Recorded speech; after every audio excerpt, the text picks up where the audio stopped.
আজি মই আপোনালোকৰ ওচৰলৈ লৈ আহিছোঁ খুব সহজ আৰু খুব সুন্দৰ এটা ৰেচিপি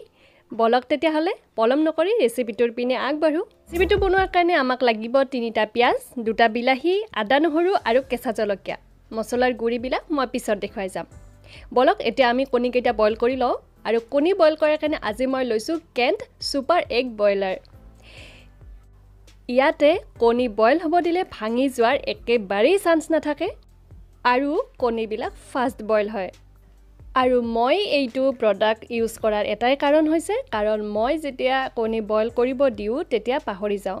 আৰু ইয়াতে একো ভয় খাব লগা কথা নাই কাৰণ যেতিয়া আপুনি কণী বইল হ'ব দিব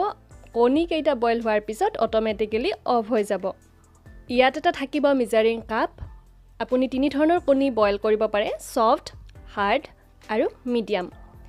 কণীৰ হিচাপত আৰু আপুনি যেনেকুৱা ধৰণৰ কণী বইল কৰিব বিচাৰে মিডিয়াম হাৰ্ড সফট ঠিক তেনেকুৱা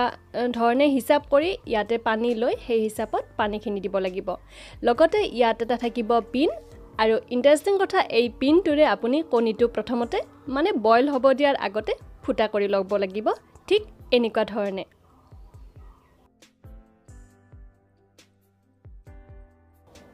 যেহেতু মই হাৰ্ড বইল কৰিম আৰু মই কণী লৈছোঁ 6টা সেই হিচাপ মতে মই ইয়াতে পানী লৈছোঁ আৰু পানীখিনি ইয়াৰে প্লেটখনত দি দিছোঁ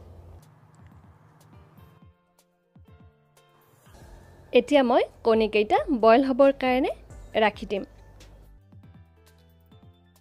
কাৰেণ্টত লগাই সুইচ অন কৰি এতিয়া আপুনি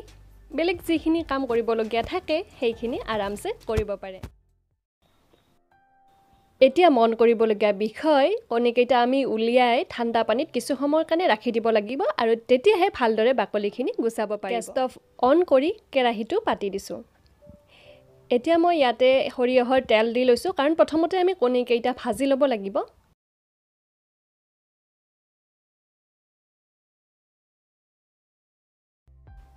কণীখিনি ভাজি লোৱা হৈ গ'ল এতিয়া মই তেলৰ পৰা উঠাই লৈছোঁ আৰু সেই একেখিনি তেলতে প্ৰথমতে শুকান জলকীয়া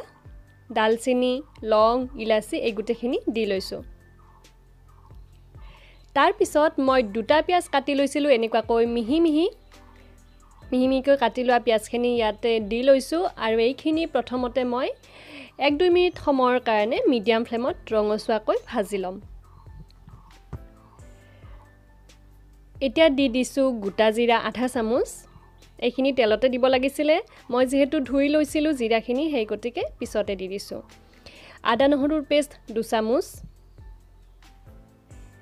জিৰা গুড়ি লৈছোঁ 1 চামুচ কাশ্মীৰী ৰেড চিলি পাউডাৰ লৈছোঁ 1 চামুচ আপুনি 2 চামুচো দিব পাৰে আৰু এয়া লৈছোঁ ধনিয়াৰ গুড়ি গুটেখিনি মছলাৰ গুড়ি দিয়াৰ পিছত এতিয়া মই কম জুইত এইখিনি ভাজি ল'ম মছলাখিনি যাতে কেৰাহীত লাগি নাযায় তাৰ কাৰণে অকণমান পানী দি ল'ব মই মোৰ ক্লিপটো ডিলিট হৈ থাকিলে তাৰ পিছত আন যিটো পিয়াজ আছিলে সেই পিয়াজটো মই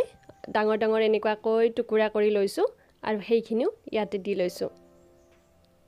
এতিয়া এইখিনি দিয়াৰ পিছতো পুনৰ মই 30-40 ছেকেণ্ড মানৰ কাৰণে এইখিনি ভাজি ল'ম বিলাহী 2টা লৈছিলোঁ সেইখিনি মই এনেকুৱাকৈ পেষ্ট বনাই লৈছোঁ সেইখিনিও ইয়াতে দি দিছোঁ এতিয়া আমি বিলাহীৰ পানীখিনি নোহোৱা হৈ যোৱালৈকে এইখিনি 2-3 মিনিট সময়ৰ কাৰণে মিডিয়াম ফ্লেমত ৰাখি দিব লাগিব এতিয়া প্ৰয়োজন অনুসৰি নিমখ দি ল'ব তাৰ পিছত এইখিনি ঢাকনি দি আপোনালোকে ৰাখি দিব পাৰে যেতিয়ালৈকে মছলাখিনিৰ পৰা এক্সট্ৰা কৰি তেলখিনি বিৰিঙি নুঠে 2-3 মিনিট মান হৈ যোৱাৰ পিছত এতিয়া মই ইয়াতে পানী দি ল'ম পানীটো আপুনি নিজৰ হিচাপত দি ল'ব মই অকণমান থুপথুপীয়া টাইপৰ কৰিম সেই গতিকে 1 গিলাচতকৈ অকণমান কম পানী দিছোঁ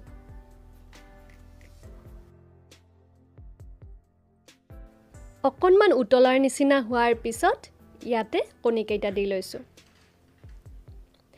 কণীখিনি দিয়াৰ পিছতো আপুনি মিডিয়াম ফ্লেমত 2-3 মিনিট মান সময়ৰ কাৰণে ৰাখি দিব এতিয়া একেবাৰে শেষত যদি আপোনালোকে বিচাৰে অকণমান গৰম মছলাৰ গুড়িও দিব পাৰে মই কিন্তু গৰম মছলাৰ গুড়ি দিয়া নাই কসুৰি মিঠি লৈছোঁ আৰু কসুৰি মিঠিখিনি অকণমান গৰম কৰি লৈ হাতেৰে মোহাৰি ইয়াতে দি দিছোঁ ৰ'ব কেঁচা জলকীয়াকেইটা মোৰ দিয়াই নহ'ল নহয় সেই গতিকে পুনৰ গেছ ষ্টভ অন কৰি কেঁচা জলকীয়াকেইটা দি লৈছোঁ আৰু ইয়াতকৈ যদি অকণমান পাতল বিচাৰে অকণমান পানীও দি ল'ব পাৰে আপোনালোকে গতিকে কেঁচা জলকীয়াকেইটা দিয়াৰ পিছতহে মই গেছ ষ্টভ অফ কৰি দিছোঁ ফাইনেলি এতিয়া সাৰ্ভ কৰাৰ কাৰণে মই বাউল এটাত উলিয়াই ল'ম